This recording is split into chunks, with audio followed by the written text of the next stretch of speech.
फिर जब वो यहाँ से गए तो मुझे बहुत दुख लगा, क्यों गए वो यहाँ से खाली करके। ये उम्मीद नहीं थी, वो तो बहुत हिम्मत वाली रहती थी, सास की सेवा करी, ससुर की सेवा करी, सारा काम करी। जो ड्राइवर सीट पे बैठे थे वो जिंदा थे, बाकी तो सारे मर गए थे। मतलब लग रहा था क्योंकि मैंने उनको हिला के देखा, कोई नहीं हिल रहा था, तो उन्होंने एक दूसरे को उल्टी करी हुई थी। ये बिल्कुल ये वही लोकेशन है जहां पर औरा गाड़ी तस्वीरों में हम देख रहे हैं, यहीं पर गाड़ी खड़ी थी।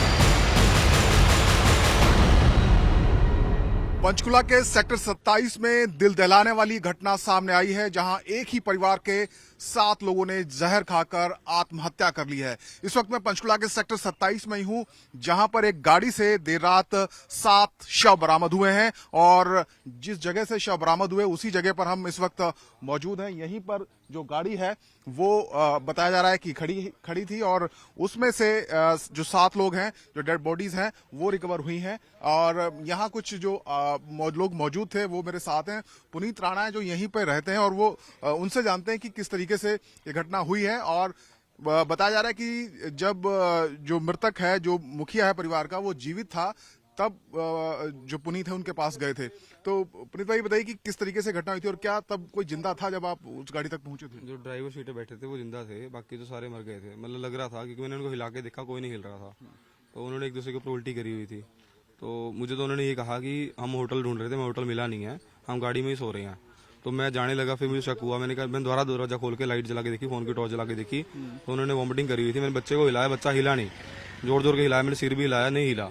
मैंने पीछे वाली सीट पे देखा, सारे एक दूसरे के ऊपर गिरे हुए थे, सबने उल्टी करी हुई थी। मैंने कहा जी आप नीचे आ जाओ, मैंने उनको नीचे बुला लिया, चाबी उनसे ले ली मैंने, और वो गाड़ी से उतरते टाइम पानी पी रहे थे। तो पानी पीते पीते हमारे घर के आगे आके बैठ गए, तो हमने उनको और पानी पिलाया कि चलो कोई बात नहीं, ठीक हो जाओ आप।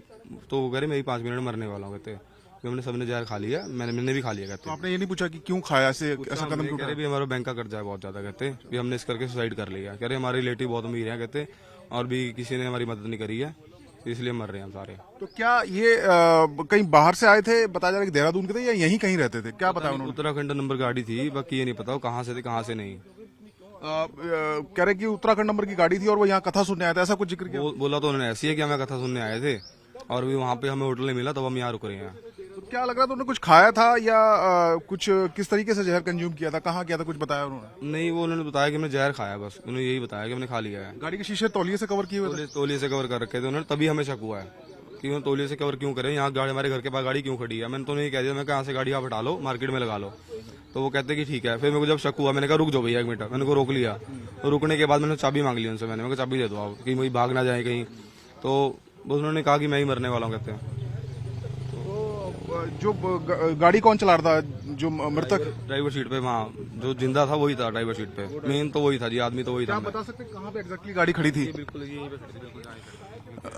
देखिए स्पॉट में दिखाता हूं आपको जहां पर गाड़ी खड़ी थी। ये बिल्कुल ये वही लोकेशन है जहां पर औरा गाड़ी तस्वीरों में हम देख रहे हैं, यहीं पर गाड़ी खड़ी हुई थी, पार्क की हुई थी। और यहां पर बताया जा रहा है कि जो गाड़ी थी उसके जो शीशे हैं वो टॉवल से कवर किए हुए थे ताकि कोई बाहर से देख ना सके। और जो आई विटनेस यहाँ हैं, जो लोग यहाँ पर मौजूद हैं, उन्होंने बताया कि उनमें से एक शख्स उस वक्त जीवित था और उसने बताया कि उन्होंने जहर खा लिया है क्योंकि कर्ज बहुत ज्यादा उनके ऊपर था और कोई मदद के लिए सामने नहीं आया।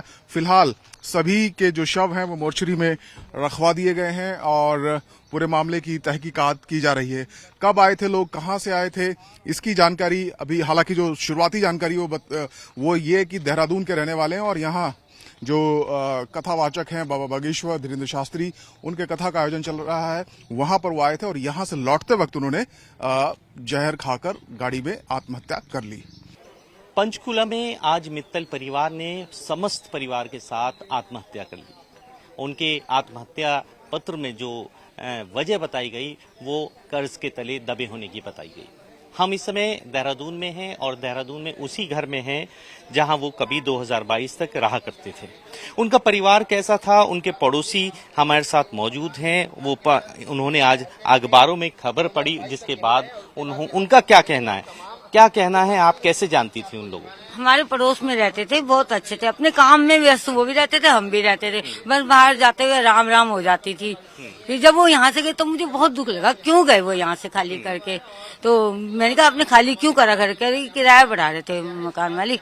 तो मेरे को ये बहुत दुख लगा, मैं कहा क्या था, अगर रह रहे थे तो रह रहे थे। अब वहाँ फिर कितने मिलिया मैंने ये नहीं पूछा, बस 3 साल वहाँ रहे, फिर खाली करके चले गए।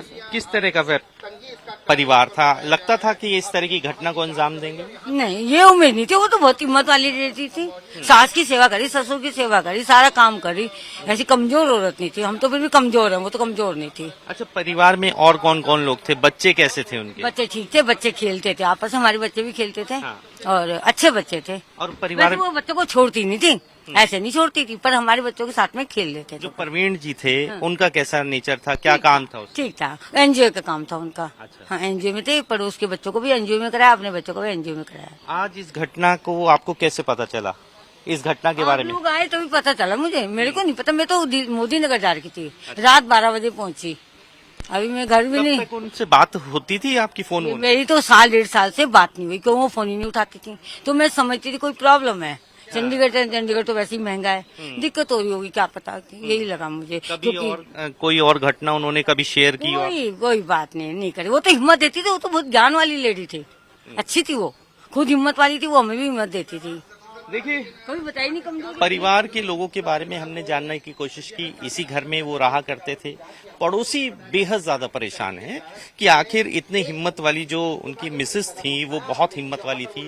वो लोगों को यहाँ पे बताया करती थी कि इस तरह से करो, डांस की क्लासेस चलाती थी, तमाम एक्टिविटीज में वो इन्वॉल्व रहती थी। और उसके बाद जो आज ये घटना सुनने में आई है, उसके बाद सभी आश्चर्यचकित हैं कि आखिर इस घटना को क्यों अंजाम दिया गया। आखिर ये भी एक बड़ा विषय है कि आखिर फाइनेंस या बैंक के किस कर्ज में वो डूबे हुए थे, जिसके चलते उन्होंने इतना बड़ा कदम उठाया। इस वक्त हम सेक्टर 25 थाने में हैं और ये ससुर हैं राकेश गुप्ता। उनसे बात करते हैं। क्या पुलिस कह रही है सर? पुलिस ये कह रही है जी, सवेरे 4 बजे के आई भी पुलिस कहती है थाने आ जाओ, कहता हमारे साथ चलो। हमें क्या पता क्या हुआ क्या नहीं हुआ, हमें क्या पता क्या हुआ क्या। अब सिविल वर्दी में कोई पुलिस वाला आ जाए तो हमें क्या पता है पुलिस है क्या उन्हें। आप क्या कहना चाहेंगे राकेश जी? हमें 23 सेक्टर में बुला लिया, सवेरे के हम 23 सेक्टर में बैठे हैं जी, किसी ने दरवाजा नहीं खोला। जब दरवाजा खोला कहता अंदर स्टेटमेंट ले लो। फिर मेरी लड़की की स्टेटमेंट लगी, फिर मेरी पोती बैठी धोती, उसकी स्टेटमेंट लेने लगे। मैंने कहा सारे एक बार हमें दिखा दो, उसके बाद सारा दिन बैठा के रखना हमारे को। कम से कम हमें ये तो पता लग जाए कि हमारी लड़की मर गई है, डेड बॉडी तो दिखा दो। यहाँ पर भी आके स्टेटमेंट ले रहे हैं, कभी वो लिया दो, कभी इनका वो लिया। तो जब हमारे पे है ही कुछ नहीं तो कहाँ से ले आते हम। तो ये राकेश जी क्या वजह क्या पता लगी आपको? कोई बात हुई हो? कुछ है नहीं पता जी, हमारे को कोई पता नहीं। अब पुलिस जाने क्या कर रही है क्या नहीं कर रही है, कोई पुलिस हमारे को कोऑपरेट नहीं कर रही। परिवार कहाँ रहता था आपकी बेटी? मेरी बेटी हमें जो ये कह के गई थी हम वहां पर रह रहे हैं जी, क्या कहते हैं इसको, सकेतड़ी, वहां पर। ये कह रहे हैं कि कर्ज बहुत ज्यादा था, कुछ कभी जिक्र नहीं? कर्ज था जी उनके पास, कर्ज मैंने तो आपको पहले नहीं बतलाया, आपको बताया मैंने आपके सामने। कर्ज था, बैंक वाले को कर्ज था। बैंक वाले मेरे घर आए, मैंने कहा भी ऐसा है कितना कर्ज है, कहता 1 करोड़ रुपया। मैं कहा जी आपने क्या सिक्योरिटी रखी थी 1 करोड़ के ऊपर? कहता जी 70 लाख की सिक्योरिटी रखी थी, प्रॉपर्टी 70 लाख की। मैंने कहा 70 लाख के ऊपर 1 करोड़ कौन दे देगा, कौन देगा 1 करोड़? इसका मतलब आपकी कमीशन होगी। मैनेजर को कहा तभी आपने 1 करोड़ दिया। कहता इनके गुडविल थी। आपका दामाद करता क्या था?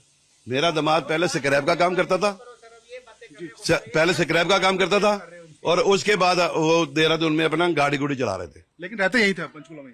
पंचकुला में देखो जी, यहाँ पर पहले रहते थे खरड़ में। अब ये तो बहुत पुरानी बात है जी। नहीं, ये कर्ज के बारे में कह रहे हैं ना जी। तो कारण कर्ज ही है, कारण कर्ज ही लग रहा है। कारण कर्ज है जी। ठीक है, तो अब क्या आप चाह रहे हैं, क्या पुलिस से आप मांग कर रहे हैं? मैं तो पुलिस से ये कह रहा हूँ कि मुझे डेड बॉडी दिखा दो, बस डेड बॉडी दिखा दो। कम से कम मेरे दिल में तसल्ली हो जाए कि मेरी वाइफ, मेरी लड़की, मतलब कितने परिवार में कितने लोग थे? है जी, कितने परिवार थे? परिवार के कितने मेंबर थे? ये 7 थे जी। 7 मर गए? हाँ जी। ठीक है। तो राकेश गुप्ता हैं जो परवीन मित्तल के ससुर हैं। उनका कहना है कि पुलिस उन्हें परेशान कर रही है और उन्होंने माना कि हाँ कर्ज था और कर्ज ही इसकी वजह है, लेकिन पुलिस इस मामले में परिवार को परेशान कर रही है।